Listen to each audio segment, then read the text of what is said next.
पवन सिंह और शिवानी सिंह का यह गाना बहुत ही सुपर हिट हुआ है दोस्तों। और इनके उस सॉन्ग का कुछ पोज इन दिनों सोशल मीडिया अकाउंट पर वायरल हो रहा है। और आप भी देख रहे हैं किस तरह से बेहतरीन हॉटनेस अंदाज में ये पोज दे रहे हैं। देखिए किस तरह से उनके पूरे बदन को खींचते हुए नज़र आ रहे हैं पवन सिंह। और यह अंदाज दर्शकों को खूब पसंद भी आया। और इनका यह पोज पूरे सोशल मीडिया अकाउंट पर इनके दर्शकों को खूब पसंद आ रहा है।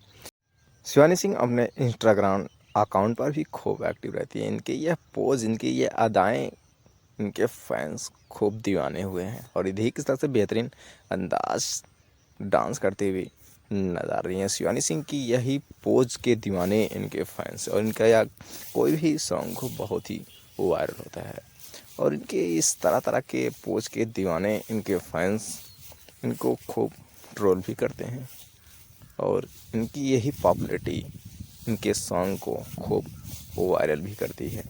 और इनके सॉन्ग बहुत ही सुपर डुपर हिट भी होते हैं। और आपकी क्या राय है? अपनी राय कमेंट बॉक्स में ज़रूर रखिएगा।